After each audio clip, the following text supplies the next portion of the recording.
least on paper, the BlackBerry Priv is the device that we've been asking for years. It's Android running on a BlackBerry, but there's a lot of competition out there. This is competing in expensive waters. So I had a lot of questions going into testing the Priv. I've been using it now for 4 days, and we're still gearing up to our full review, but I had a ton of questions. How's it going to perform? How's the size? How's the slider? How's Android? All kinds of other things. So before you guys figure out whether or not the Priv is right for you, let me try and help answer those questions. I'm John Redger from Techno Buffalo, and these are the top 5 things to know before buying the BlackBerry Priv. Alright, so let's start with number 5, the curved screen. It's actually really useful. I love the Galaxy S6 Edge Plus, mostly because the curved screen looked awesome, didn't add much in the utility department. Here though, really useful. You can pick which side the information comes on, do a simple swipe in.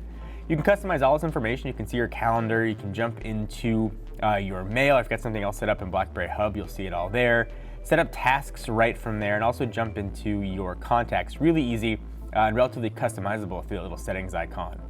So finally, a curved screen that actually provides utility. Nice to see BlackBerry throw that in here. Number 4, this is almost stock Android.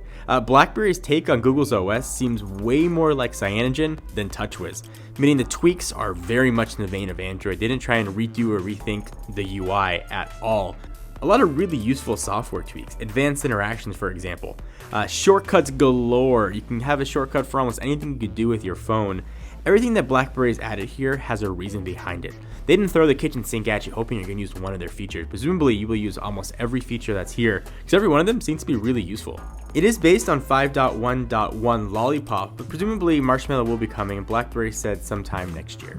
Number 3, the keyboards. BlackBerry's on-screen keyboard is one of the best that I have ever used. Predictive text is really awesome and just been a pleasure to type on. It's also surprisingly accurate. But since it's the Priv and it's a BlackBerry, the story is all about that guy down there. And yeah, you can use it to type. It's sort of strange going back to a physical keyboard.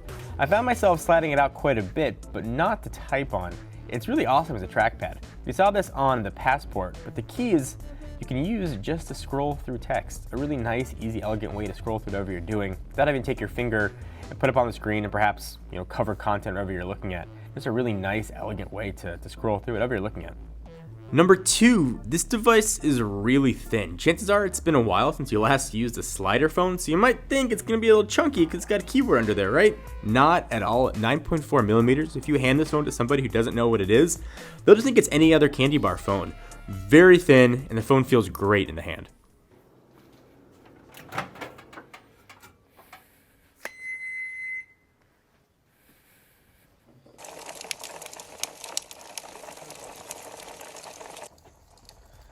And the number 1 thing you might not know about the BlackBerry Priv, it gets very warm. Before everybody starts screaming about a Snapdragon 810, the 808 is in here, so not sure if that's the culprit. A lot of phones have been using it without any heat issues, but the phone does get extremely warm no matter what you're doing, whether you're watching an 8-hour video of a fireplace or just browsing the web, the phone gets warm.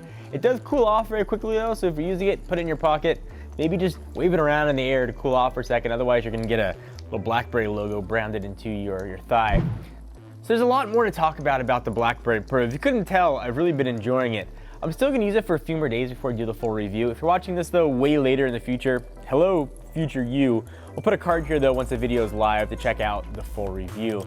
Anything else you guys want to see to make sure we cover when we do that review, leave in the comments down below.